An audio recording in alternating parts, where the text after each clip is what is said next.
Baik, Assalamualaikum warahmatullahi wabarakatuh. Selamat pagi, apa kabar pemirsa? Jumpa lagi bersama saya, Ivana Indri.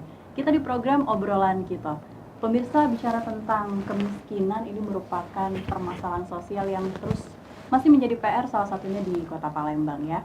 Dan untuk mengetahui seperti apa peran dan juga komitmen dari Dinas Sosial Kota Palembang, sudah hadir bersama kami di sini di studio iNews TV, Kepala Bidang Penanganan Fakir Miskin Dinas Sosial Kota Palembang, Ibu Haja Siti Fauzia, SPDMK. Selamat pagi, Ibu. Pagi, Mbak. Apa kabar? Baik, Bu, ya? Alhamdulillah sehat. Alhamdulillah sehat. Ini agak berat pembahasan kita hari ini tentang kemiskinan pagi ini, Bu. Tapi mungkin bisa dimulai dulu dari seperti apa data yang dimiliki oleh Dinas Sosial, Bu, terkait dengan kemiskinan ini, dan juga dijelaskan sedikit sebetulnya indikator dari keluarga miskin itu yang seperti apa, Bu? Boleh, Bu? Silakan. Terima kasih. Alhamdulillah membahas bercerita tentang kemiskinan ekstrim ya di sini ya. Sepertinya tidak habis-habisnya, tidak pernah tuntas. Selalu ada permasalahan timbul akibat kemiskinan ekstrim itu. Dinas Sosial Kota Palembang sudah melakukan verifikasi validasi data. Jadi satu-satunya dinas sosial di kabupaten kota di Sumsel ini yang melakukan perval adalah kita. Jadi kita yang pertama sudah melakukan perval menyandingkan data-data yang dari BDT 2015, ya, PKH, BPNT, kemudian data-data masyarakat yang sama sekali belum mendapatkan bantuan sosial atau bansos. Yang non bansos yaitu sudah ada sekitar 23.458. Kita sandingkan. Kita mendapat angka di 12.812 kepala keluarga. Itu di perval tahun 2023 kemarin. Dan terakhir kita sudah melakukan data perval kembali di 2024 ini dan kita mendapatkan lagi yang sudah dilakukan perval, sudah dilakukan oleh adik-adik operator. Kita pelaksananya adalah operator kelurahan di 106 kelurahan. Itu tinggal tersisa kemarin 10.646 KK. Jadi ini sudah safe, sudah aman jikalau nanti para pimpinan kita akan memberikan bantuan, maka di data 10.646 KK ini tadi sudah siap untuk kita lakukan seandainya ada pemberian bantuan sosial. Karena apa, Mbak? Untuk memberikan bantuan sosial ini syaratnya adalah dia masuk di dalam DTKS, Data Terpadu Kesejahteraan Sosial. Kalau tidak masuk, jadi ibaratnya kalau kita wajib hukumnya harga mati NKRI kita ya. Kalau untuk bansos itu harga mati harus masuk di DTKS. Kalau belum masuk maka kita harus usulkan dulu masyarakat tersebut. Kalau enggak kita menyalahi aturan dari Kementerian Sosial. Oke, baik. Nah, ini mungkin bisa sedikit dijelaskan juga, Bu, masih banyak yang masih bertanya-tanya, saya ini sebenarnya masuk atau tidak, indikatornya untuk ekstrim ya, Bu, ya? Ya, kemiskinan ekstrim. Ini yang seperti apa, Bu? Kemiskinan, kalau kita bicara kemiskinan ya adalah masyarakat yang memang hidup di bawah garis kemiskinan, ya, memang sudah ketidakmampuan, ya. Tetapi kalau ekstrim itu seperti kalau kita mendengar caknya ekstrimnya nih dia tuh ya, agak parah ya seperti itu ya. Nah, jadi kalau kemiskinan ekstrim ini dia sudah terpuruk betul di dalam kemiskinan tadi. Dia sudah miskin, tambah lagi miskin. Artinya apa? Dia dari pendapatannya, dari beban pengeluarannya itu kalau pendapatannya kurang dari Rp10.739 per orang per hari. Jadi kalau misalnya saya sebagai buruh misalnya mendapat penghasilan hanya Rp7.500 per hari, maka saya sudah jatuh ke dalam kategori kemiskinan ekstrim. Seperti itu. Jadi kemiskinan itu sudah susah ya, tapi yang ekstrim tadi sudah lebih parah lagi. Nah, jadi kita melihat dari pendapatannya, pengeluarannya itu seperti itu. Nah, untuk di kelurahan atau kecamatan, infonya sebetulnya kalau di Palembang yang paling tinggi itu di daerah mana, Bu? Kalau dulu awalnya kita kan mendapat data P3KE ini dari Kemenko PMK melalui Bappenas ya. Kita mintanya ke Bapeda Kota Palembang. Kita bersurat karena data ini tidak bisa sembarang. Nah, itu dulunya Palembang ini 33.839 KK. dan tersebar. Ya, kalau dulu kantong kemiskinannya pertama adalah Kertopati, kemudian Seberang Ulu 1 dan Seberang Ulu 2. Tetapi kita sudah melakukan perval kemarin terakhir, maka beralih. Tetap Kertapati yang pertama, yang kedua Seberang Ulu 2, yang ketiga Pelaju. Ini hasil perval yang dilakukan. Artinya sudah mulai berpindah. Yang tadinya Seberang Ulu 1, sekarang sudah beralih Seberang Ulu 2. Nah, itu kalau mungkin ditelisik, sebetulnya apa yang membuat itu jadi berubah sebetulnya, Bu? Nah, inilah kadang-kadang di masyarakat ini banyak rumor, kadang mengatakan saya ini miskin, ya, tidak dapat bantuan. Tapi dia itu tidak miskin, punya motor, tapi dapat bantuan. Nah, ini tadi, kenapa kita ingin supaya perkataan atau rumor seperti itu kita hilangkan. Jadi makanya kita melakukan perval data tadi. Yang dimulai 2023, yang terakhir tadi 2024, datanya itu untuk meminimalisir tadi, Mbak. Jadi yang selama ini dia masuk, tetapi ternyata sekarang sudah tidak layak lagi masuk. Jadi nanti untuk perval ini sendiri prosesnya door to door, Bu, ya? Ya, jadi adik-adik kita punya 107 kelurahan Palembang, tetapi untuk kelurahan komplek Pertamina tidak kita masukkan kan. Kalau Pertamina kayaknya nggak ada yang seperti itu. Jadi hanya tinggal 106 kelurahan. 106 kelurahan punya operator, mereka turun ke lapangan langsung door to door dengan pendamping. Baik, ini informasi yang sangat penting tentunya untuk masyarakat Kota Palembang. Pemirsa, pastikan Anda tetap bersama kami karena kita akan lanjutkan setelah ini.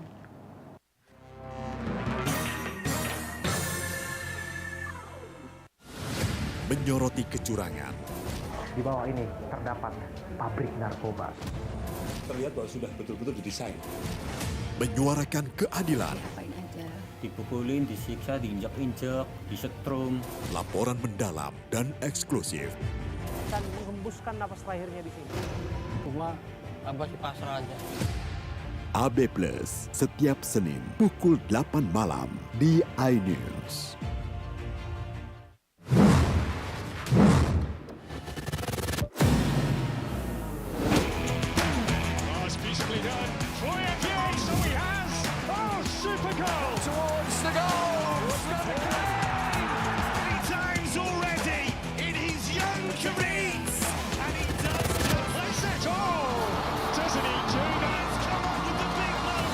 Bundesliga live iNews Premium Sports. Mengupas makna dan tafsir Al-Quran bersama ulama terkemuka tanah air. Kaumum min kaum khairun minal yadis suflah. Nggak bakal bisa dibayar oleh dunia dan seisinya. Jelas, lugas untuk kehidupan sehari-hari. Di antara yang merusak hati adalah buruk sangka. Wa aqimus shalah wa atuz zakah. Itu pun sejajar dengan jihad fisabilillah. Cahaya Hati Indonesia, Sabtu dan Minggu pukul 12 siang di iNews.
Baik, masih bersama kami. Kita akan lanjutkan perbincangan mengenai kemiskinan masih bersama Ibu Haja Siti Fauzia, SPD MGAS.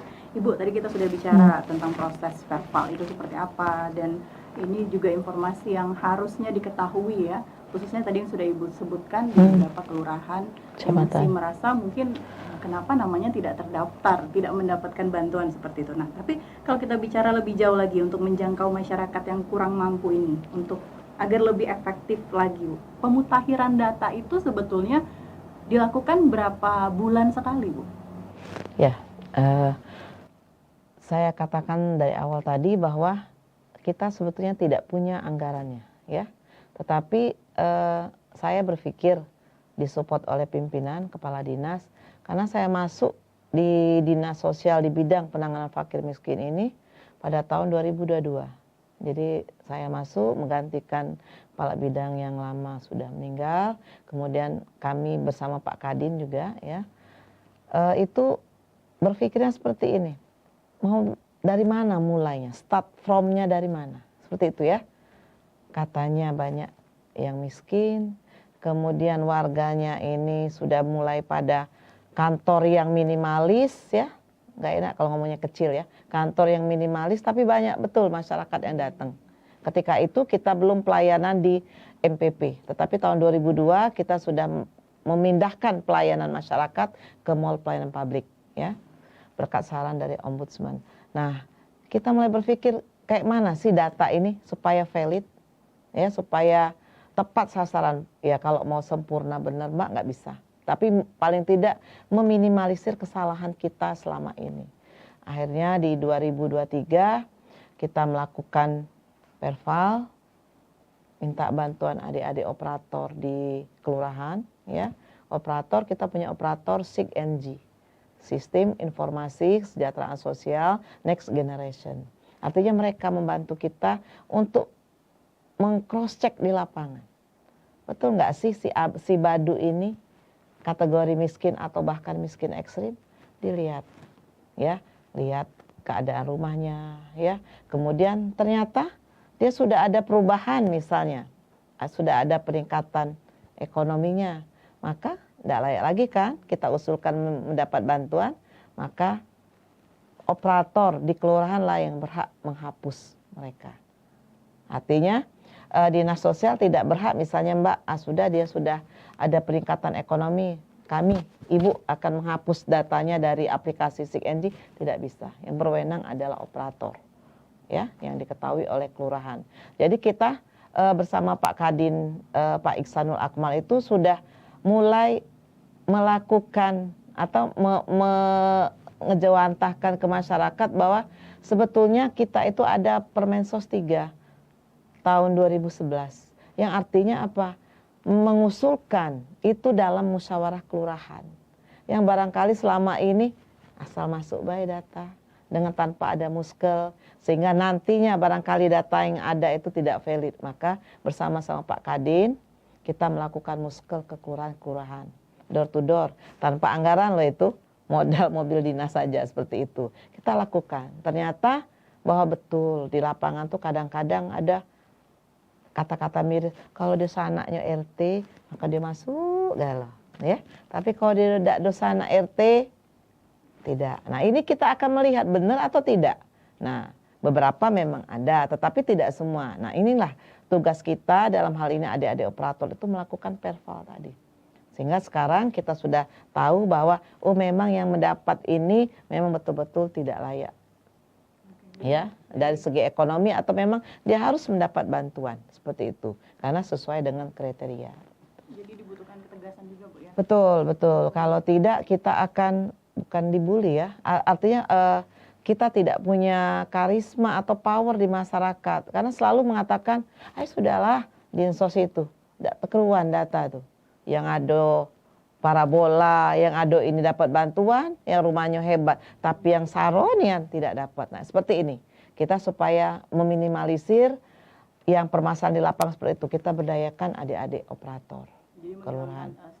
Iya, betul. Jadi kadang-kadang makanya saya bilangnya, saya kerja ini sudah OPD ke-6 ya. Saya di Dinas Kesehatan tuh juga capek ya. Kemudian terakhir saya di kepala bidang di pelayanan akte-akte di Dukcapil, itu juga susah kan, buat akte kelahiran, akte kematian, akte perceraian, itu banyak bersinggungan dengan LSM, pengacara sebagainya. Tapi saya merasa itu tuntas pekerjaan saya. Tetapi di sini di Dinsos beda warnanya. Jadi betul-betul kalau kita mau melaksanakan amanah dengan baik tadi, kita betul-betul harus melakukan validasi data ini. seperti apa. Dengan kerja keras, pengorbanan dari Dinsos ini, Ibu melihatnya sejauh ini apakah itu betul-betul bekerja sudah mulai berubah lebih baik lagi, Bu? Ya, kalau saya rasa ya bukan memuji kita ya, paling tidak ada perbaikan. Kalau dulu ya kita pada data ya, BDT ya, basis data terpadu di 2015 itu data tuh tumplek jadi satu. Tetapi di 2017 sudah ada perbaikan. Artinya siapa yang berhak mendapatkan PKH? Kalau PKH itu kan tidak semua mendapat, Mbak. Dia ada kriteria, dia ada balita, ada yang cacat, ada anak sekolah, ada ibu hamil, dia diarahkan ke PKH. Kalau dia tidak ada kriteria 4 kriteria tadi, maka kita boleh arahkan ke BPNT. Nah, ini sudah mulai ada perbaikan di 2017 dan kita sekarang sudah lebih merapikan lagi dengan melakukan perval tadi. Oke, Iya. jadi kalau untuk kondisi ekonomi sendiri Ibu melihat dengan sudah perbaikan, memang sudah ada perbaikan? Sudah ada perbaikan. Jadi sudah jelas ya arahnya. Kalau memang dia punya anak-anak yang atau keluarga yang disabil, maka kita akan memikirkan, oh dia ini nanti akan kita usulkan di bantuan yang khusus disabilitas. Jadi Ya. sudah tahu pos-posnya Terarah dengan baik ya, kalau dulu belum ada karena tadi aplikasinya juga baru mulai aktif dari Kementerian Sosial itu di 2017. Oke, baik. Kita akan lanjutkan kembali, pemirsa. Pastikan Anda tetap bersama kami di obrolan kita.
Bagaimana kemudian fakta politik ke depan? Berhentikan dia karena saya ngomong. Saya Aiman Wicaksono, inilah Rakyat Bersuara. Ungkap tuntas berbagai permasalahan terkini.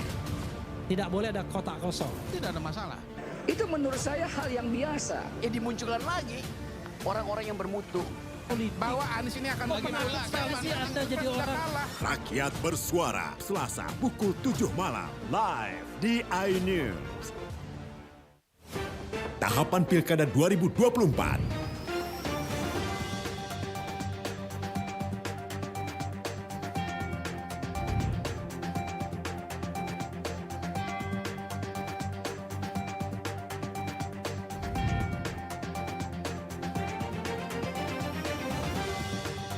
Ikuti informasi terkini seputar Pilkada di semua program berita iNews.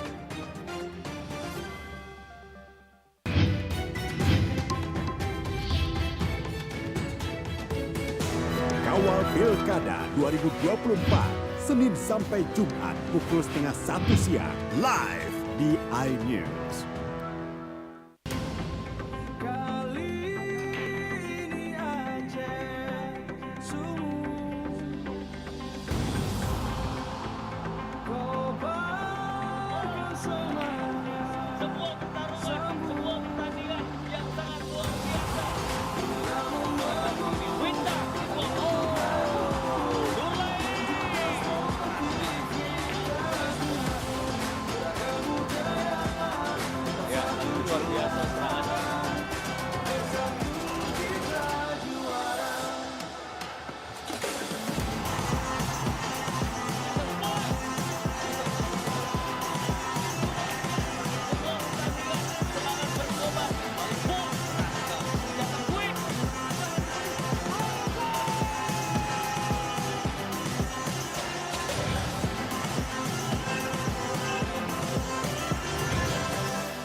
Baik pemirsa, masih bersama kami di obrolan kita sesi terakhir ya. Ini sebetulnya kalau kita bicara kemiskinan panjang sekali Bu ya untuk dijabarkan. Kita akan lanjutkan, tadi sudah dijelaskan terkait dengan data, walaupun masih banyak juga mungkin trouble atau masalah yang harus dihadapi oleh Dinsos. Tapi kalau kita bicara kembali untuk keluarga penerima manfaat ini sendiri Bu, ini kadang-kadang mereka ada yang mengatakan, duh saya ini seharusnya masuk. Nah, ini prosedurnya seperti apa kalau memang mereka merasa bahwa mendapatkan bantuan itu mereka layak untuk itu? Iya, jadi saya katakan tadi di awal bahwa kita seharusnya memang sejak dulu mensosialisasi dan melaksanakan yang musyawarah kelurahan itu. Jadi dalam pengusulan kita bersama-sama dengan aparat kelurahan ya. Jadi pada saat pengusulan itu tidak berdasarkan oh ini dari RT saja ya, tetapi bersama-sama.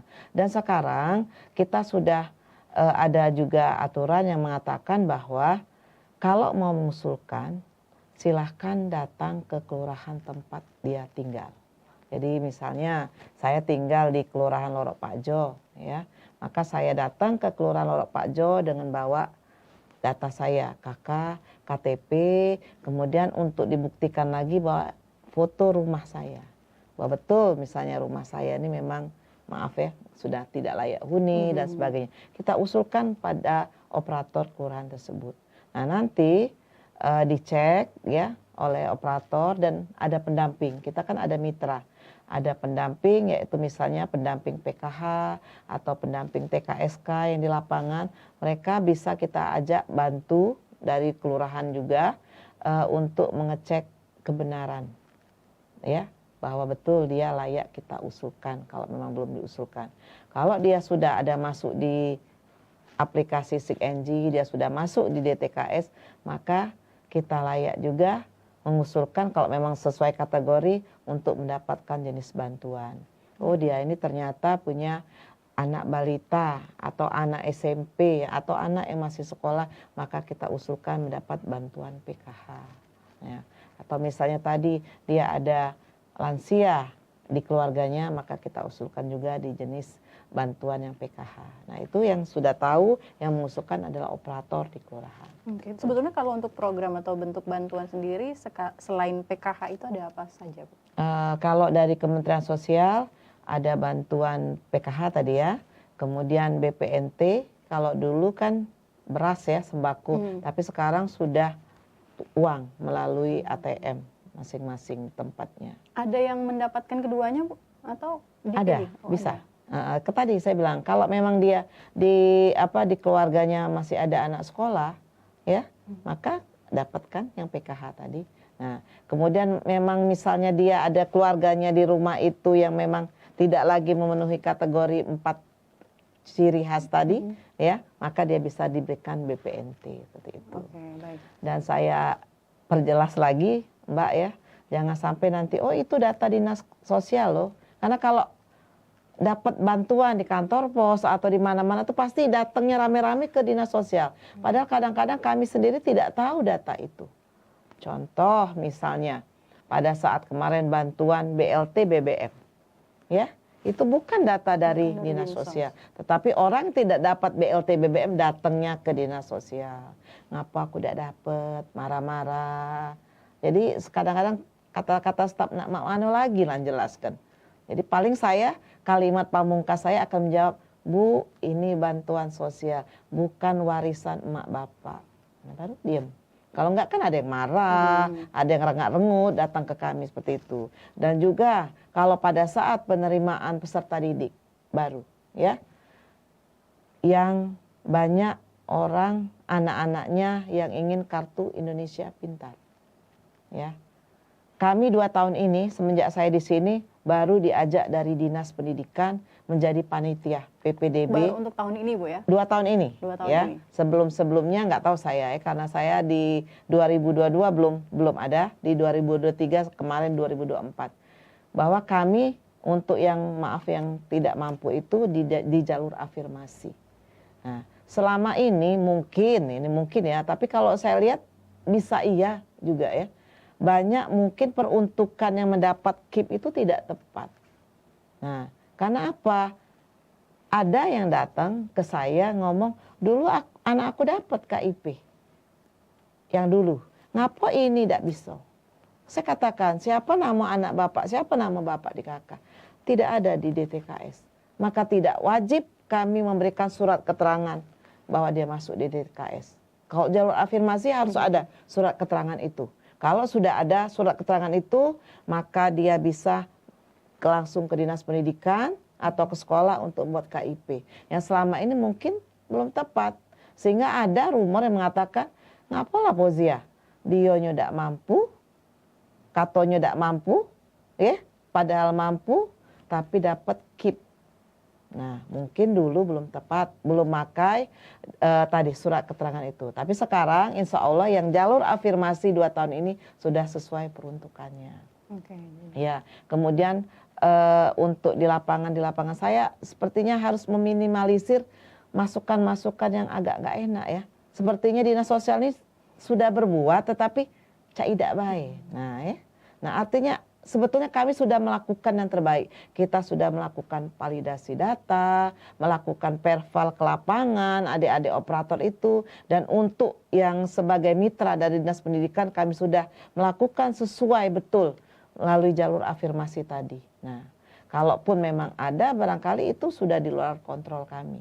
Ya, kalau tadi PPDB yang dapat jalur afirmasi yang tidak mampu memang dia adalah orang yang dapat surat keterangan. Oke, baik ya. Ini memang kalau kita bicara kemiskinan multidimensi dan mitranya juga banyak, Bu ya. Jadi memang dibutuhkan strategi khusus tentunya. Untuk terakhir mungkin Bu bisa disampaikan apa yang menjadi target atau juga harapan dari Ibu? Iya. Kalau bicara harapan pasti banyak saya ya. Harapan sebetulnya saya menginginkan tidak ada lagi orang miskin di Kota Palembang. Ya, kalaupun masih ada, bahwa bukan bantuan sosial yang harus kita berikan, tetapi berilah dia skill. Kalau kita berikan dia bantuan, misalnya saya dikasih uang ya saya, kaget aku dapat lagi ya uang, ya nunggu. Kadang-kadang uang yang diberikannya bukan untuk memberikan kehidupan sehari-hari, tapi tadi yang lain-lain, ya beli rokok ataupun beli yang lain atau kredit motor seperti itu. Tetapi tidak. Yang ke depan saya berharap bahwa masyarakat ini tidak lagi mindsetnya menerima bantuan sosial. Tetapi tolong mereka berikan keterampilan, berikan dia skill. Kalau dia sudah memiliki skill maka tinggal nanti dari koperasi UKM memberikan dia bantuan modal untuk menambah penghidupannya menjadi lebih baik. Seperti itu. Oke, baik. Terima kasih ya, Ibu Haja Siti Fauzia SPD MKes ya, Kepala Bidang Penanganan Fakir Miskin Dinas Sosial Kota Palembang. Mudah-mudahan program-program Dinsos semakin dirasakan masyarakat tepat sasaran pastinya Bu ya, sesuai dengan harapan dan targetnya tercapai.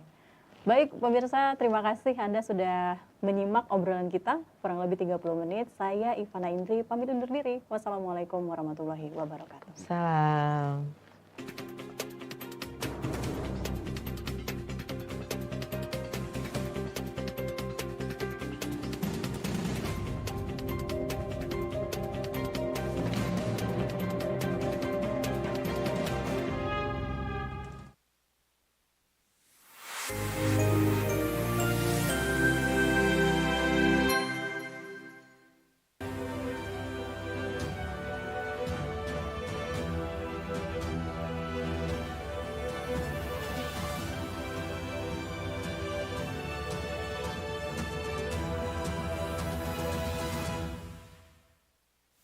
Assalamualaikum warahmatullahi wabarakatuh. Apa kabar Anda pemirsa? Kembali Anda menyaksikan Anyu Sumsel akhir pekan Sabtu 14 September 2024. Tentunya selain 3 informasi menarik tadi, kami juga akan hadirkan rangkaian informasi menarik lainnya ke layar televisi Anda. Saya Anggun Prisma.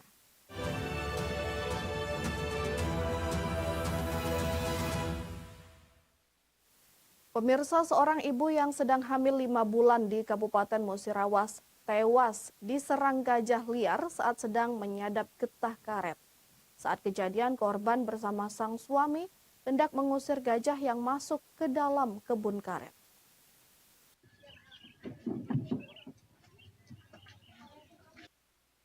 Karsini berusia 33 tahun tewas diinjak gerombolan gajah. Mirisnya, korban sedang dalam keadaan hamil 5 bulan. Kejadian serangan gajah ini terjadi di kebun karet yang berada di Desa Trianggun Jaya, Kecamatan Muara Lekitan, Musirawas pada Minggu pagi sekitar pukul 6 pagi. Korban Karsini saat kejadian bersama sang suami Rasum sedang menyadap getah karet di kebun. Saat menyadap getah karet, tiba-tiba datang segerombolan gajah liar berjumlah 15 ekor. Melihat gajah masuk ke kebun, korban Karsini berniat untuk mengusir gerombolan gajah, namun gerombolan gajah tersebut bukannya pergi, malah balik menyerang Karsini. Akibat diinjak gajah, Karsini mengalami luka parah di bagian perut, sedangkan suami korban selamat dalam peristiwa maut tersebut. Diduga perkebunan karet tempat korban bekerja merupakan tempat perlintasan gerombolan gajah. Di kerumuni ataupun di keroyok gajah, kurang lebih ada 15 ekor gajah. Begitu yang perlu saya sampaikan. Kondisi luka-luka yang diserang itu apa itu? Teridentifikasi jadi luka-luka ada memar di perut dan berdasarkan olah TKP dan cek TKP. Warga dihimbau untuk selalu berhati-hati dan waspada karena kawasan tersebut terdapat habitat gajah dengan jumlah gajah diperkirakan mencapai 80 sampai 100 ekor gajah. Dari Musirawas, Sudirman, iNews melaporkan. Kebakaran rumah di Tanjung Raja Ogan Ilir menelan korban jiwa. Pria lansia yang mengidap penyakit stroke tak mampu menyelamatkan diri lantaran tinggal sendiri di rumah.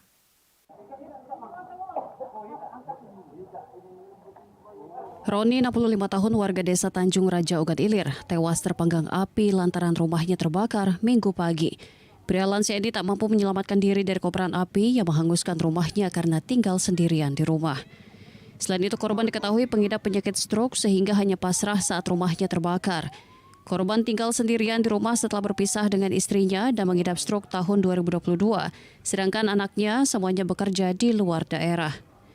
Korban terkadang ditemani anak angkatnya, namun sebelum kejadian itu, anak angkat korban pulang ke rumah orang tuanya karena ibunya sakit sehingga meninggalkan korban sendirian pada Sabtu malam. Namun naas, Minggu pagi korban tewas karena terpanggang akibat rumahnya kebakaran.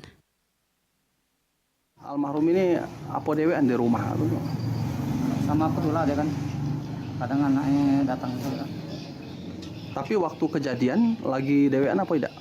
Dewean. Aku dan balik ke dusun ke Tanyelo. Biasanya datang ke sini ya?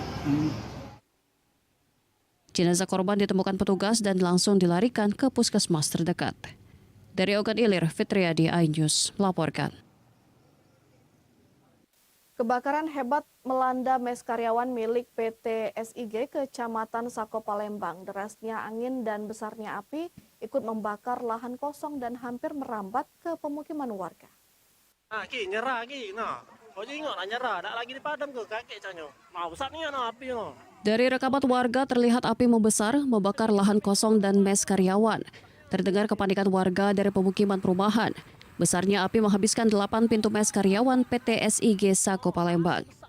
Kencangnya angin membuat api semakin membesar. Api juga membakar lahan serta menghabiskan tanaman dan semak belukar yang mengering. Api hampir saja mengenai pemukiman warga di perumahan. Petugas yang melakukan pemadaman sempat kewalahan akibat kencangnya angin. Api pertama kali membesar di salah satu mes tidak berpenghuni. 5 unit mobil pemadam kebakaran dikerahkan ke lokasi kejadian. Petugas mengalami kesulitan untuk mencapai lokasi dikarenakan kendaraan pemadam tidak dapat mendekat ke lokasi kebakaran. Ini yang terbakar 8 pintu, yang berisi 4 pintu, yang 4 pintu lagi memang sudah kosong. Ini sama lahan lama. Iya, ya di sekitarnya memang ada lahan. Berapa lama tadi pemadaman, Kak? Jadi pemadaman kita mengcover api yang besar tadi lebih kurang 1 jam. Petugas berhasil memadamkan api 1 jam kemudian, namun petugas pemadam kebakaran terus menerjunkan personilnya untuk melakukan pendinginan. Dari Palembang, Firdaus, iNews melaporkan.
goal towards the goal.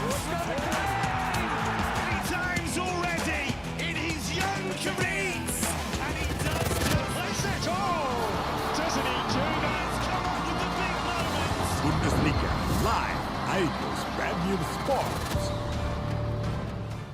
Mengupas makna dan tafsir Al-Quran bersama ulama terkemuka tanah air. Kaumum min kaum khairun minal yadis sufla. Nggak bakal bisa dibayar oleh dunia dan seisinya. Jelas, lugas untuk kehidupan sehari-hari. Di antara yang merusak hati adalah buruk sangka. Wa aqimus shalah wa atuz zakah. Itu pun sejajar dengan jihad fisabilillah. Cahaya Hati Indonesia, Sabtu dan Minggu pukul 12 siang di iNews. Inilah Interupsi. Mempertanyakan rasa keadilan, Demokrasi negeri kini diuji. Pertanyaannya, ada apa? kebenaran, keberanian, dan kejujuran. Ini persoalan serius ini. Demokrasi itu kan tentang keberagaman pilihan. Menggagas kata, Buat saya ada sesuatu yang menarik. mengungkap fakta. Kualitas demokrasinya terjaga. Saatnya kita bicara. Bisa dibuktikan Ya, nanti walaupun agak juga Kita masuk ke yang 30 tahun nanti kali ya. Interupsi hanya di iNews. The Great Prime Time. Upaya saya untuk melacak TKP. Diki Setiawan. Kelihatan itu. Tiga tidak Kematian. Adalah kesaksian dan pertama dan eksklusif mengalami kekerasan. 70 kilo itu besar. Meluruskan apa yang kusut. Ada persoalan hukum. Bersama saya, Abraham Silaban. AB Plus, setiap Senin pukul 8 malam. Apakah hasilnya nanti akan berbeda? Tidak mungkin ini. Liga tidak mengetahui sama sekali kejadian itu.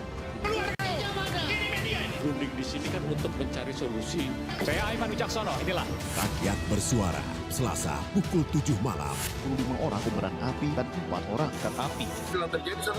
Satu dari sekian, pokoknya ada orang tepas rem dan kaki menjadi saksi kunci. Juga mendengar bahwa The Prime Show, Rabu pukul 8 malam. mengatakan nasib Peggy carut marut ini masalah. Dengarkan dulu. Apakah yang Dan meluruskan apa saya Anisha Dasuki. Dan saya Aryo Abdi. Interupsi, Kamis pukul 8 malam. Only on iNews.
Pemirsa, video viral perundungan siswi SMP di Musi Banyuasin menghebohkan warga. Kini menjadi perhatian khusus pemerintah Kabupaten Musi Banyuasin. Pelaku perundungan mengalami trauma bahkan enggan masuk sekolah.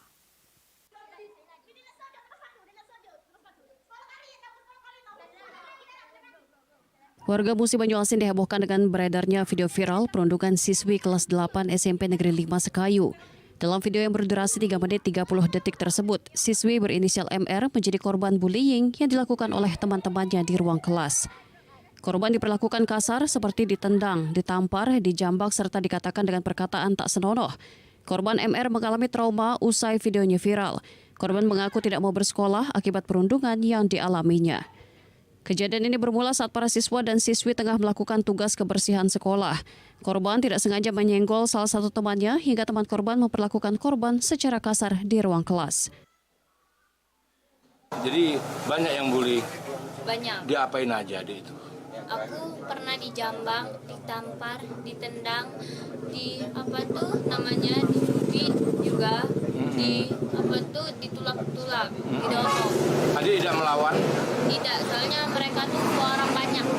Banyak ya? Ya. Takut diapa-apain lebih di itu ya? Itu. Jadi adik sendiri gimana, sekarang trauma atau gimana? Saya sangat merasa trauma dan merasa sangat malu. Sementara itu, Dinas Pendidikan dan Kebudayaan Musi Banyuasin menyesalkan kejadian perundungan yang dilakukan para siswi SMP ini. Pihaknya telah mendatangi sekolah bersama kepolisian unit PPA untuk melakukan mediasi. Kita dari Dinas Pendidikan dan Kebudayaan sudah melakukan beberapa langkah. Kita sudah mengunjungi sekolah, menerima adik-adik yang kedua belah pihak, baik korban maupun yang terduga pelaku.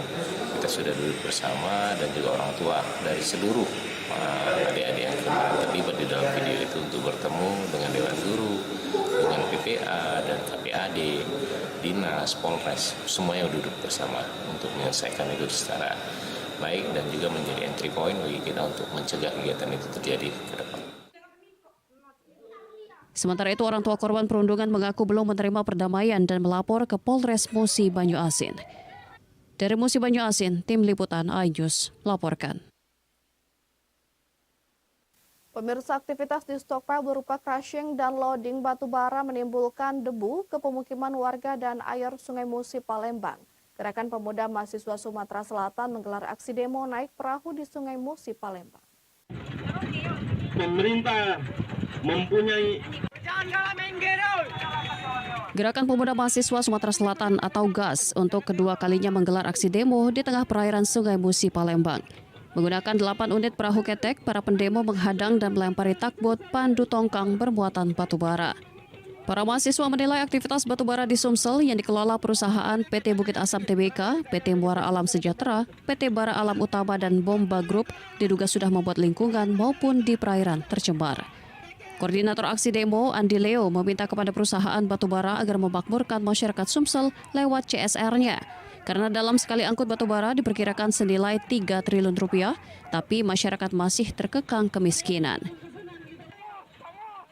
Bahwasanya banyak sekali lulu lalang tongkang batubara yang mungkin dampaknya sangat mengganggu masyarakat bantaran Sungai Musi. Kami hanya meminta untuk pihak PT Batubara dan Pemprov Sumatera Selatan serta Pemkot Kota Palembang untuk lebih memperhatikan masyarakat di bantaran Sungai Musi agar mendapatkan CSR secara konkret, secara nyata dari PT Batubara ini. Jangan sampai masyarakat hanya merasakan penderitaannya saja. Pendemo juga meminta kepada pemerintah Kota Palembang dan Pemprov Sumsel mengevaluasi aktivitas batubara di perairan Sungai Musi ini. Dari Palembang, Guntur iNews melaporkan. Badan Pengawas Pemilu Kabupaten Ogan Komering Ulu melakukan pemeriksaan dan pemanggilan terhadap Sekda Oku Darmawan Irianto dan 4 pejabat lainnya Jumat siang. Pemeriksaan ini terkait dugaan Sekda dan pejabat tidak netral pada Pilkada Oku.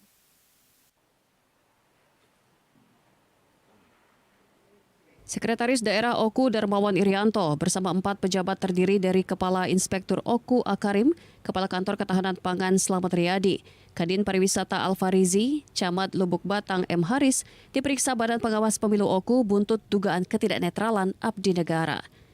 Pemeriksaan terkait kehadiran pejabat ASN ini di acara Grass Track yang disebut-sebut disponsori salah satu bacalon Bupati Wabub Oku 2024, YPNYes. Pantauan di lapangan, Kepala Kantor Ketahanan Pangan Slamet Riyadi tiba lebih dulu di kantor Bawaslu Oku. Slamet langsung menjalani pemeriksaan dan sempat disumpah menggunakan Al-Quran sebelum diperiksa Komisioner Bawaslu Oku. Tak lama berselang, Inspektur Kabupaten Oku Akarim menyusul tiba di lokasi. Selanjutnya tiba Kepala Dinas Pariwisata Alfarizi dan Camat Lubuk Batang M. Haris. Saya tahunya dapat undangan karena kebetulan istri saya lama menjadi camat Sano dan saya kenal dengan kadesnya, terutama saya diundang dan saya hadir. Jadi tidak ada sama sekali di situ spanduk, pamflet ataupun apa yang menunjukkan itu acara daripada paslon. Sementara Sekda Oku usai pemeriksaan enggan diwawancarai dan berlalu meninggalkan wartawan.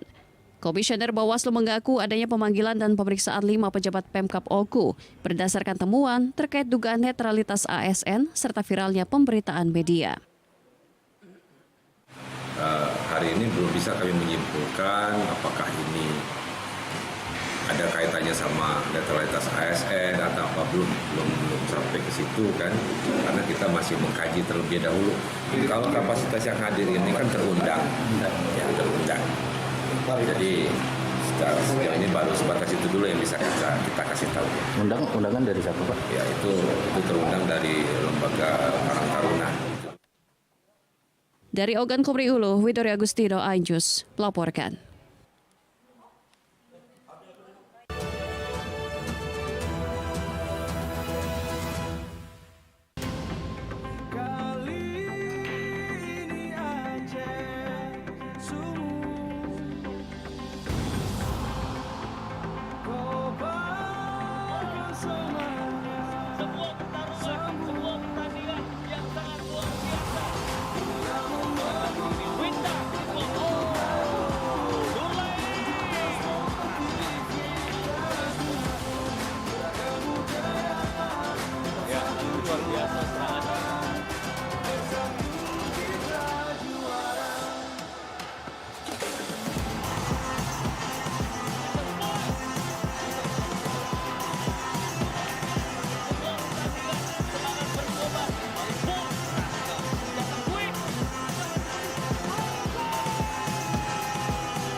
Bagaimana kemudian fakta politik ke depan? Berhentikan dia karena saya ngomong. Saya Aiman Wicaksono, inilah Rakyat Bersuara. Ungkap tuntas berbagai permasalahan terkini. Tidak boleh ada kotak kosong. Tidak ada masalah. Itu menurut saya hal yang biasa. Ya dimunculkan lagi orang-orang yang bermutu. Bahwa Anies ini akan mempengaruhi Anda jadi orang. Rakyat Bersuara, Selasa pukul 7 malam, live di iNews. Tahapan Pilkada 2024.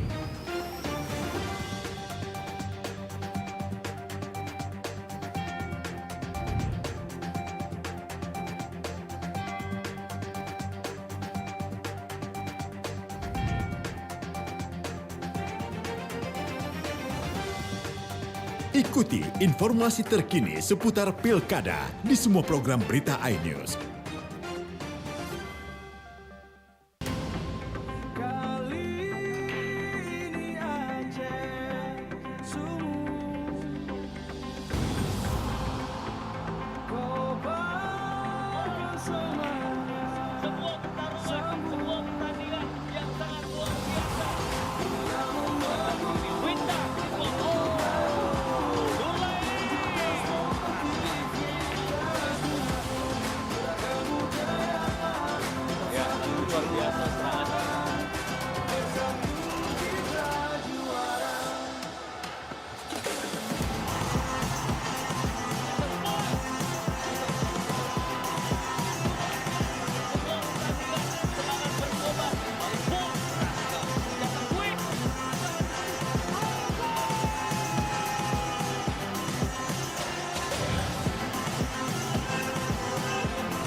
Saya Abraham Silaban, Anda menyaksikan The Prime Show. Investigasi eksklusif. Omnibus Law Undang-Undang Cipta Kerja mengakibatkan PHK di mana-mana. Mengupas isu-isu terhangat. Ini apa? Hakim MK? Silakan diselesaikan, Mas Saya Pipin. dikasih kesempatan ke Fritsen, Kak. Semua tanya akan dijawab dengan tuntas dan berkelas. Ada kejanggalan bagi saya dari pihak-pihak wasit yang tidak menguntungkan buat kita. The Prime Show. Setiap Rabu pukul 8 malam.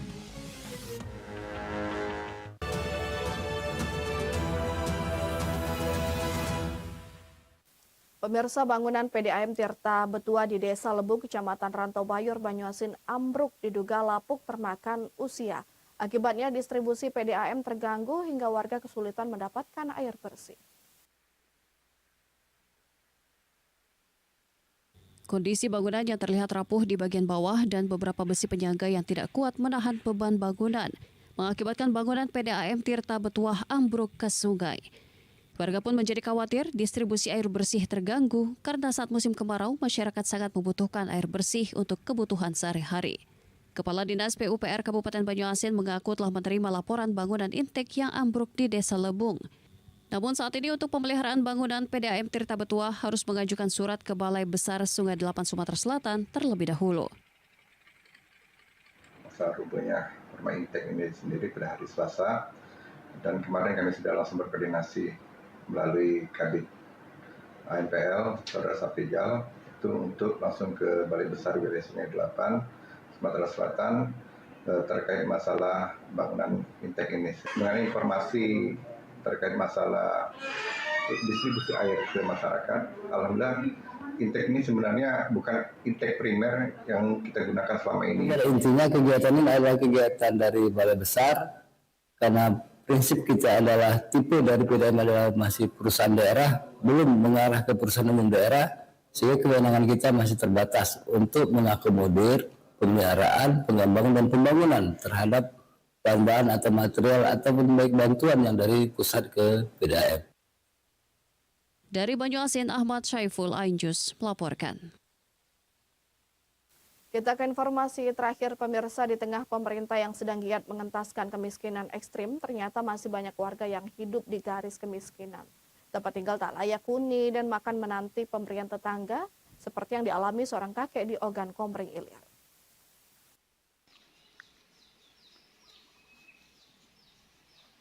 Beginilah kondisi kehidupan seorang kakek bernama Amrin, warga Desa Pematang Buluran, Kabupaten Oki, yang terpaksa tinggal di gubuk reot sendirian tanpa ada yang menemani sejak istri tercinta meninggal dunia. Miris memang, di tengah pemerintah tengah giatnya mengentaskan kemiskinan ekstrim, ternyata masih ada warga yang hidupnya di bawah garis kemiskinan. Rumah yang dihuni sudah tak layak dan nyaris roboh. Namun kakek Amrin tak bisa berbuat apa-apa kecuali memilih tetap bertahan di rumahnya yang sangat memprihatinkan.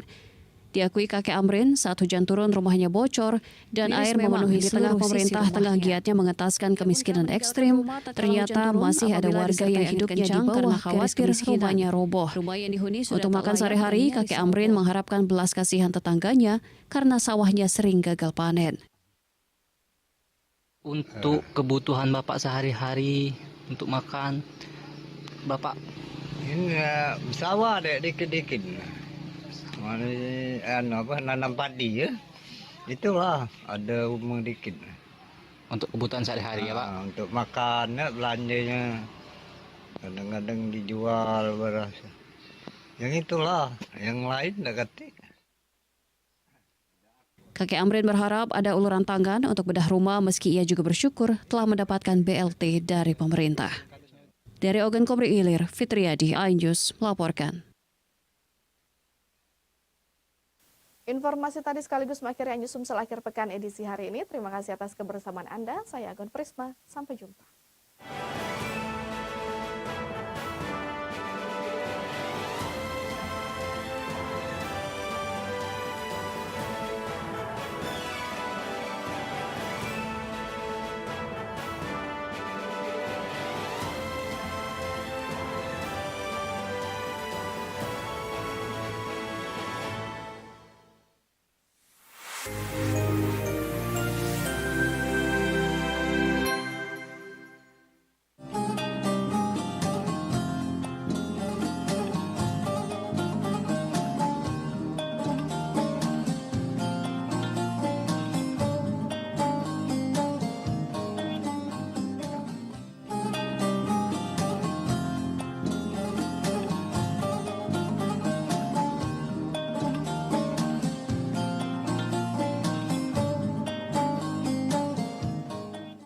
Kaum muslimin dan muslimat yang dirahmati oleh Allah Ta'ala, alhamdulillah kita kembali diberikan kesempatan oleh Allah Ta'ala untuk sama-sama membacakan atau mempelajari tafsir Al-Quran. Kali ini insya Allah kita akan bacakan penjelasan dari ulama berkaitan dengan tafsir surat yang ke-111 dalam susunan mushaf Al-Quran, yaitu surat Al-Masad atau Al-Lahab. Surat Al-Masad atau Al-Lahab. Surat ini ada yang mengatakannya seperti yang dijelaskan oleh ulama, ada mengatakannya namanya surat Al-Masad, ada juga surat Tabbat, ada juga surat Al-Lahab. Kenapa dinamakan Al-Masad? Dijelaskan oleh ulama di dalam kitab Awwalu Marrah At-Tadabburul Quran di halaman 338, li'anna Allah Ta'ala dzakara hadzal azaba alladhi yu'adzibu bihi imra'atan Abi Lahabin fi surati wa ja'alaha ununan laha. Karena Allah Ta'ala menyebutkan azab, disebutkan Al-Masad azab, yang menimpa istrinya Abu Lahab di dalam surat ini. Al-Masad itu artinya apa ya? Sabut, semacam sabut yang dipintal, itu namanya Al-Masad. Dia rela untuk mengumpulkan kayu bakar, mengumpulkan kayu, mengumpulkan duri sampai ke padang pasir. Ada lagi yang mengatakannya ini surat Tabbat. Tabbat li'annallaha ta'ala iftataha surat biha. Karena Allah Ta'ala membuka surat Al-Lahab atau Al-Masad ini dengan kata Tabbat. Ada juga mengatakan Al-Lahab karena disebutkan sini Lahab. Lahab itu artinya api yang bergejolak. Surat Makkiyah, surat Al-Masad adalah surat Makkiyah, artinya surat ini Allah Ta'ala turunkan ketika Nabi Muhammad SAW masih di Mekah sebelum beliau hijrah ke Madinah. Hal tersebut merupakan ijma' dari ahli tafsir seperti yang dijelaskan oleh Al-Qurtubi di dalam kitab tafsirnya, Tafsir Al-Qurtubi jilid 20 halaman 234. Adapun inti pembahasan surat Al-Lahab atau Al-Masad ini dijelaskan di dalam kitab At-Tafsir Al-Wasit li Tantawi jilid 15 halaman 537. Al-ikhbaru an syaqa'i Abi Lahabin wa imra'atihi, kabar bahwasanya akan binasanya, akan hancurnya Abu Lahab beserta istrinya. Ini mukadimah tentang surat Al-Masad yang dijelaskan oleh ulama. Surat Al-Masad ini Bapak-bapak, ibu sekalian, menceritakan bagaimana perlakuan Abu Lahab dan istrinya ketika mengganggu Rasul alaihissalam. Dan Allah kabarkan saya la naran zata lahab. Mereka kelak dia akan masuk ke dalam api neraka yang bergejolak. Lahab itu yang bergejolak, api yang bergejolak. Surat ini sebenarnya dijelaskan di dalam kitab Awwalul Marah at-Tadabbur Al-Quran di halaman 338. Nazalat hadhihi suratul mubarakatu qabla mauti Abi Lahabin bi 10 sanawat. Surat Al-Masad ini diturunkan oleh Allah Ta'ala 10 tahun sebelum Abu Lahab meninggal dunia. Dan sudah dikabarkan dalam surat ini Abu Lahab tuh bakalan masuk neraka, dia akan meninggal dunia dalam kondisi kafir. Allah sudah mengabarkan itu 10 tahun sebelum Abu Lahab meninggal dunia. Dan benar terbukti 10 tahun setelahnya Abu Lahab meninggal dunia beserta istrinya dalam kondisi tidak beriman kepada Allah dan kepada Rasulnya. Allah lebih shawab. Adapun kenapa surat ini diturunkan oleh Allah Ta'ala, surat Al-Masad atau Al-Lahab ini? Yang pertama, dulu Nabi Muhammad itu walaupun belum diangkat menjadi nabi, walaupun belum mendakwakan Islam, beliau itu dijuluki sebagai Al-Amin, orang yang sangat amanah, itu namanya Al-Amin. Sebelum beliau mendakwakan Islam, sebelum beliau diangkat menjadi nabi, dan beliau ini sangat dipercaya oleh orang Quraisy. Nabi Muhammad SAW sebelum beliau diangkat menjadi nabi. Salah satu buktinya pernah kejadian Ka'bah itu dibangun ulang. Mereka sepakat uang pembangunan Ka'bah ini berasal dari harta yang halal. Harta korupsi, harta riba, harta hasil curian gak boleh digunakan untuk membangun Ka'bah. Namun karena dananya terbatas, maka mereka membangun Ka'bah sesuai yang kita lihat sekarang ini bentuknya. Aslinya itu sebenarnya zamannya Nabi Ibrahim, bentuknya itu sampai Hijri Ismail itu, sampai situ. Tapi karena keterbatasan dana yang halal maksudnya, maka dibangunlah Ka'bah sesuai bentuk yang kita lihat sekarang ini. Tidak sampai ke Hijri Ismail itu yang lingkaran itu ya. Itu sampai situ sebenarnya Ka'bah itu. Nah, setelah mereka berhasil membangun Ka'bah, membangun ulang Ka'bah, Mereka ini berselisih pendapat, ribut. Kurang lebih 4 hari sampai 5 hari mereka ribut siapa yang meletakkan batu Hajar Aswad. Ribut mereka karena ini orang mulia ini, nggak sembarangan yang boleh meletakkan kembali batu Hajar Aswad ke tempatnya semula. Ribut mereka itu sampai hampir perang, dijelaskan oleh sebagian ulama ya. Kisaran 4 hari sampai 5 hari mereka ribut menentukan siapa yang layak, yang pantas untuk meletakkan Hajar Aswad ini di tempat semulanya. Tiba-tiba saat itu ada lelaki yang tua namanya Abu Umayyah bin Al-Mughirah, punya ide dia. Ini dijelaskan di dalam hadis riwayat Ahmad, hadis sahih nomor hadis 15.504. Ngomong kayak gini Abu Umayyah bin Al-Mughirah, ya ma'syar Quraisy, ij'alu bainakum fima takhtalifuna fihi awwala man yadkhulu min babi hadzal masjidi yaqdi bainakum fihi. Wahai orang Quraisy, gini aja udah, daripada ribut-ribut nggak selesai, kita sepakatin aja. Yang pertama kali masuk ke Masjidil Haram ini dialah yang berhak jadi pemutus masalah ini, jadi hakimnya dia, jadi penentu jalan keluarnya dia. Ternyata yang masuk saat itu Nabi Muhammad, sehingga mereka langsung mengatakan faqalu atakumul amin, yang datang sama kalian al-amin nih, orang yang sangat dipercaya, orang yang sangat amanah. Artinya mereka ridho, oh ini yang datang ternyata Muhammad ini, dia al-amin, dia.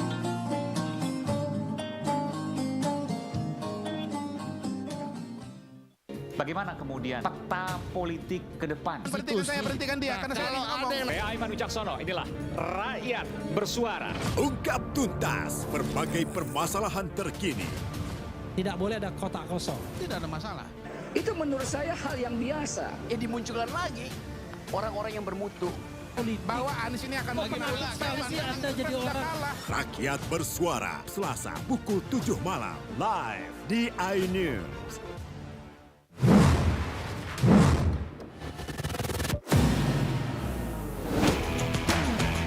Beautifully done. Troy Appiah, so he has. Oh, super goal towards the goal. 3 times already in his young career, and he does place it. Oh, doesn't he do that? Come on with the big moments. Bundesliga live, iNews Premium Sports. The Great Prime Time. Upaya saya untuk melacak TKP. Jadi Setiawan. Kelihatan di Tiga tidak Kematian. adalah kesaksian dan yang pertama dan eksklusif mengalami kekerasan. 70 kilo itu besar. Meluruskan apa yang kusut. Ada persoalan hukum bersama saya, Abraham Silaba. AB Plus, setiap Senin pukul 8 malam. Apakah hasilnya nanti akan berbeda? Tidak mungkin ini. Liga tidak mengetahui sama sekali kejadian itu. Berunding di sini kan untuk mencari solusi. Saya Aiman Wicaksono, inilah Rakyat Bersuara, Selasa pukul 7 malam. 5 orang kobaran api dan 4 orang ikan api. Sudah terjadi satu tangkap. Satu dari sekian, pokoknya ada orang tepas rem dan kaki menjadi saksi kunci. Juga mendengar bahwa The Prime Show, Rabu pukul 8 malam. mengatakan nasib Peggy carut marut ini masalah. Dengarkan dulu. Apakah yang tidak meluruskan apa? Kita bisa interupsi. Saya Anisha Dasud. Dan saya Aryo Ardi. Interupsi Kamis pukul 8 malam. Only on iNews.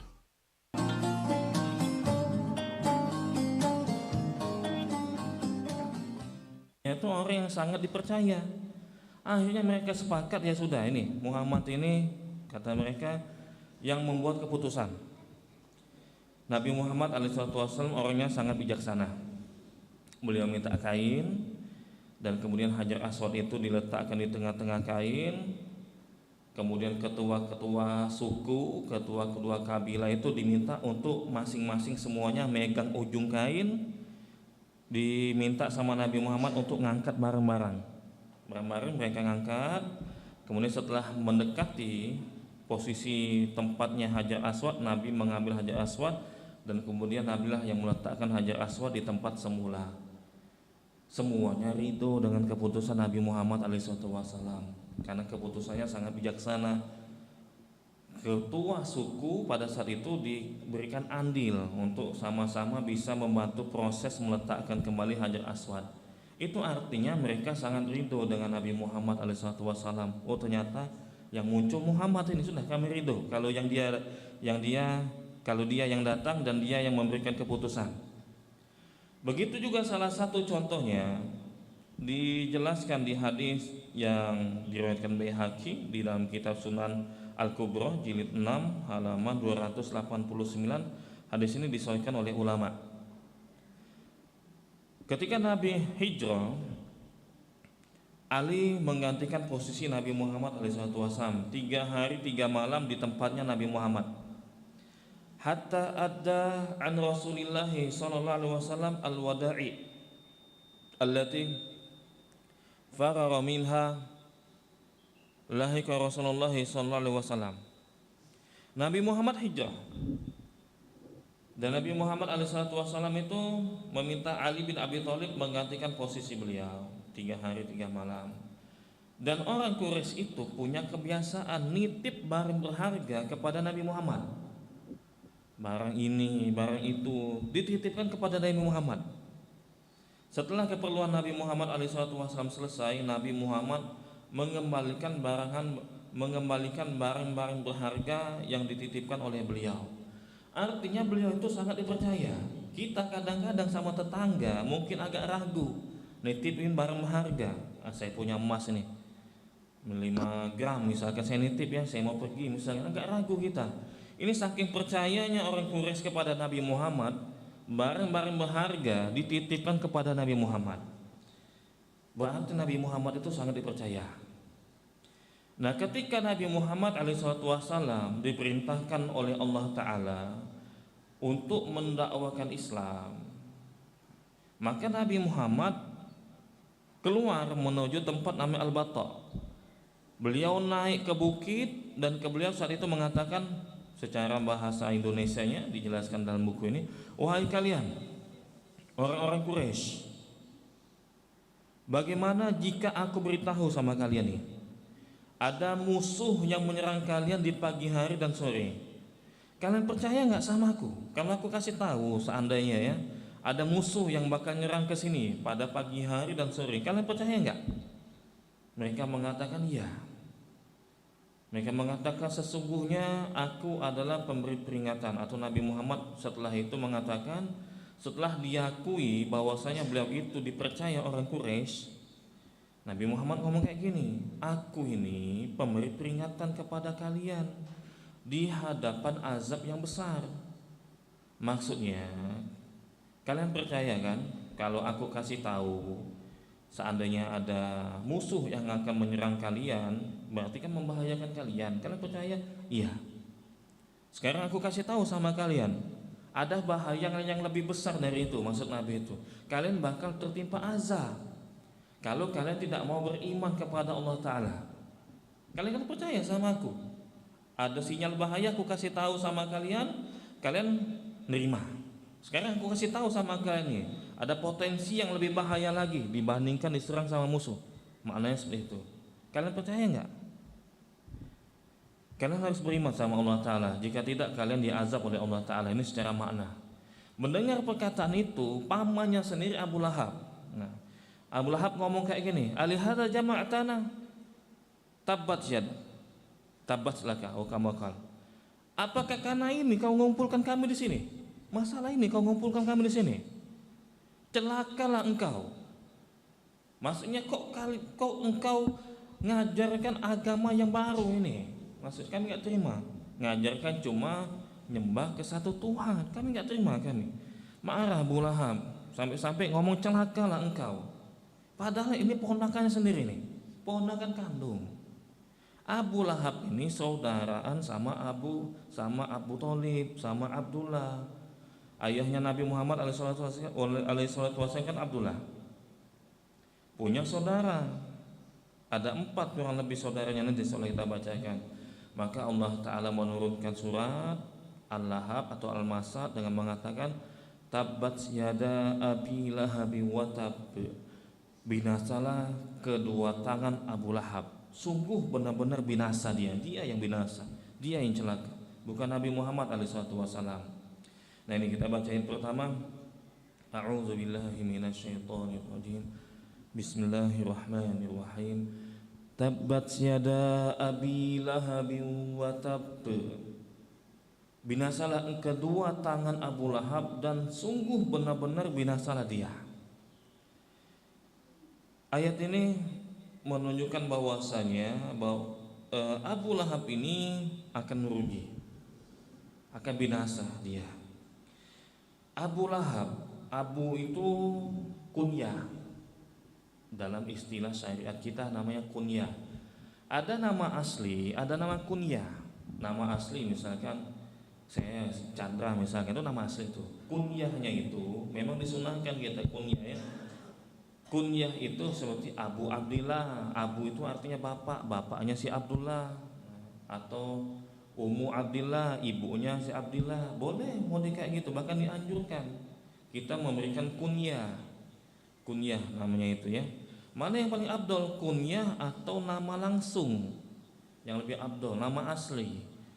Semuanya sama, sama-sama abdol. Tinggal dilihat kondisinya, lebih yang mana dia yang lebih disenangi. Ada orang tuh yang lebih disenangi kunyah.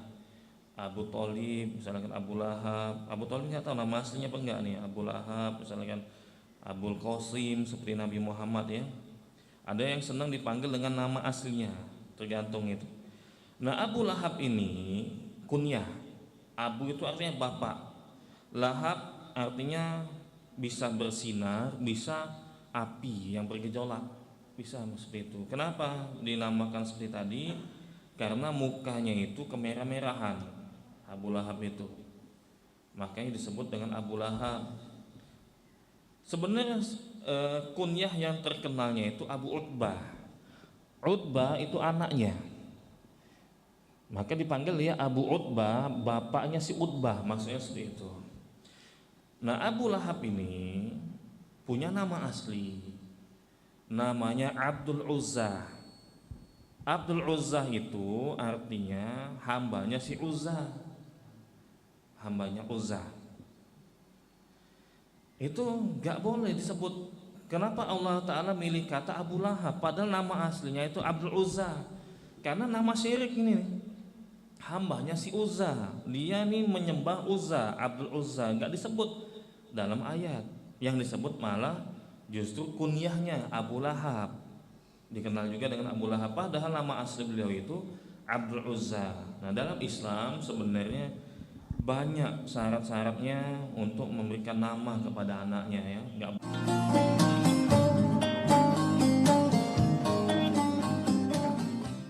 Bagaimana kemudian fakta politik ke depan? Berhentikan dia karena saya ngomong. Saya Aiman Wicaksono, inilah Rakyat Bersuara. Ungkap tuntas berbagai permasalahan terkini.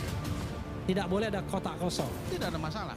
Itu menurut saya hal yang biasa. Dimunculkan lagi orang-orang yang bermutu bahwa Anies ini akan bagi bola. Anda jadi orang.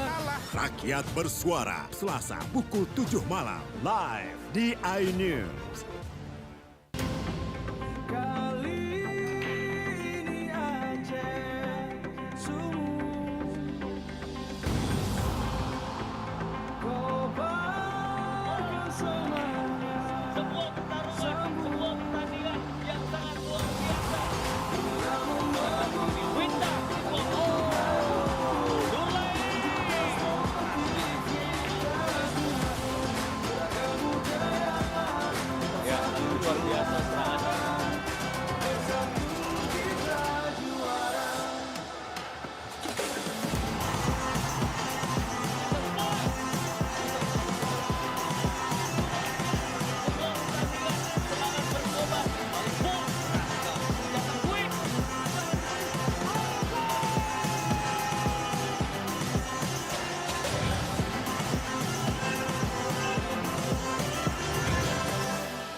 Tahapan Pilkada 2024.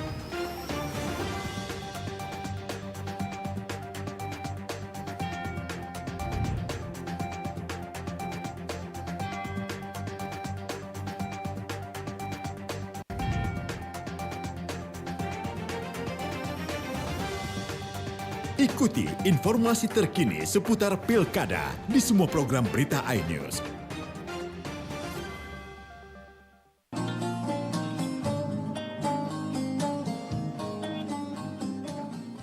Boleh sembarangan ngasih nama anak itu, harus diganti.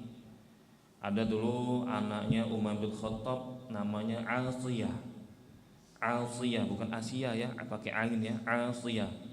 Artinya perempuan pembangkang. Yang kelah itu artinya diganti sama Nabi Jamilah. Artinya Jamilah itu perempuan yang baik, perempuan yang cantik, diganti. Setuju dia. Allah misawab, nah itu ya. Ini Abu Lahab ini termasuk paman Nabi beliau ini sebenarnya nih, paman Nabi beliau tuh, paman kandung bahkan. Tapi musuh Nabi Muhammad, sama istrinya juga musuhin Nabi Muhammad. Ada Abu Lahab. Abu Lahab ini dari awal semenjak Nabi Muhammad mengajarkan Islam sudah nggak seneng, memerangi Nabi Muhammad, ganggu Nabi Muhammad sampai meninggal dunia. Itulah Abu Lahab. Ada lagi Abu Thalib. Abu Thalib itu dia nggak masuk Islam, tapi beliau melindungi Nabi Muhammad, membantu dakwah Nabi Muhammad. Tapi beliau nggak masuk Islam, makanya azabnya dikurangi. Salah satu keutamaan Nabi Muhammad, pamannya ini mendapatkan pengurangan azab karena dia membantu dakwanya Nabi Muhammad alaihissalam. Dikurangi azabnya, disuruh pakai sendal, itu azab ringan ya, diringankan azabnya. Disuruh pakai sendal tapi otaknya mendidih, nah itu udah diringankan itu azabnya itu. Ada lagi paman Nabi namanya Hamzah. Hamzah ini semenjak awal Islam sudah bela Nabi Muhammad. Masuk Islam Hamzah itu. Tapi dia meninggal dunia ketika di perang Uhud. Itu namanya Hamzah. Dan paman Nabi yang terakhir yang dijelaskan oleh ulama ada namanya Abbas. Abbas itu di akhir-akhir hidupnya dia baru masuk Islam. Itu namanya Abbas. Masuk Islam belakangan, bukan ya? Masuk Islam dia belakangan. Bukan seperti Hamzah yang di awal-awal Islam dia sudah masuk Islam ya. Allah misawab. Nah inilah yang dijelaskan oleh ulama berkaitan dengan paman-pamannya Nabi Muhammad alaihissalam. Ini ayat pertama. Ayat kedua, ma aghna anhu maluhu wa ma kasab. Tidaklah berguna baginya harta dan apa yang dia usahakan. Dia punya harta, nggak ada manfaatnya ketika di akhirat. Dia punya anak, nggak ada manfaatnya ketika di akhirat. Dulu Abu Lahab pernah mengatakan seperti ini, seperti dijelaskan di dalam kitab Tafsir Al-Qurtubi, jilid 20 halaman 238. In kana ma yaqulu ibnu akhi haqqan fa inni afdi nafsi bimali wa waladi.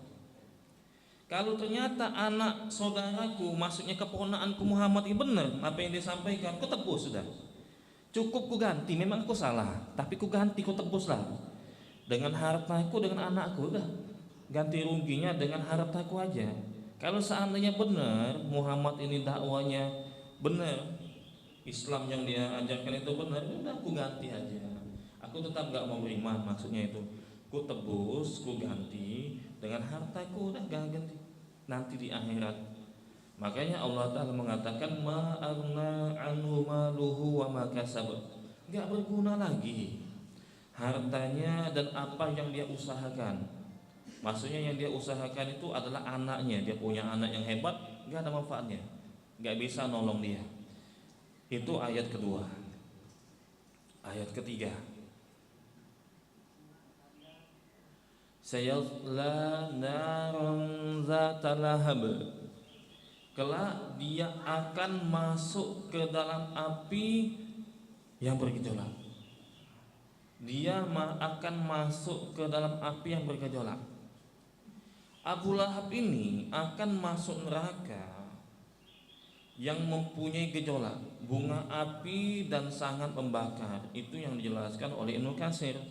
Masuk ke dalam api neraka yang apinya ini bergejolak. Dan dijelaskan oleh Rasul alaihissalam, Api neraka itu panasnya 69 kali lipat atau 70 kali lipat dibandingkan dengan api dunia. Ini masuk apinya nih sangat panas sekali bergejolak. Ini ayat yang ketiga. Nah, ayat keempat dijelaskan sini. Di ayat keempat, wa imra'atuhu hammalatal hatab, dan begitu pula istrinya pembawa kayu bakar.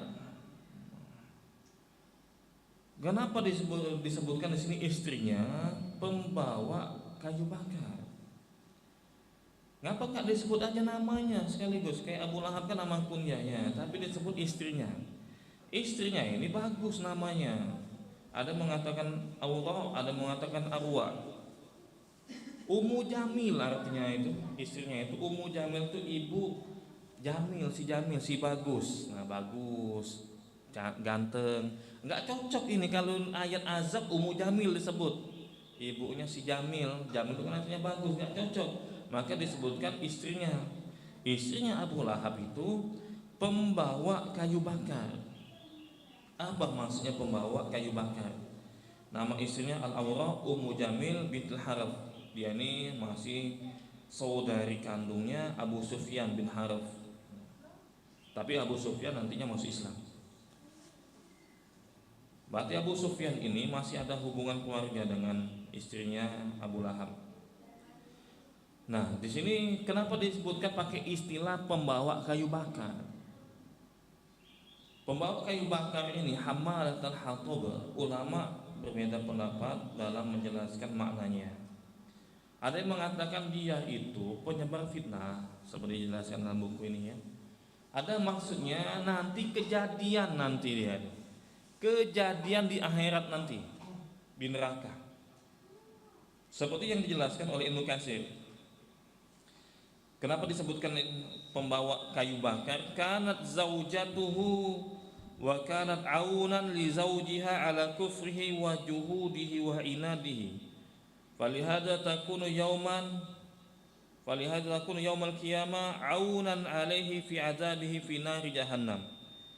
Walihada qala hammalatul hatab, yakni yahmil hataba fatulki ala zaujiha liyazdada fi nari jahannam. Kenapa Allah menggunakan kata atau istilah ini istrinya itu pembawa kayu bakar, istrinya Abu Lahab? Karena salah satu maknanya seperti yang dijelaskan oleh Al-Imam Ibnu Katsir, dia ini ketika di dunia membantu suaminya untuk mengganggu Nabi Muhammad, membantu suaminya dalam kekufuran, menentang dan membangkang serta mengganggu Rasul SAW. Oleh karena itu nanti setelah kiamat dia juga akan membantu agar suaminya itu diazab di neraka jahanam. Maksudnya apa? Makanya dikatakan hamalatul hatab, yakni yahmil hataba. Dia nanti ketika di neraka, Ummu Jamil ini istrinya.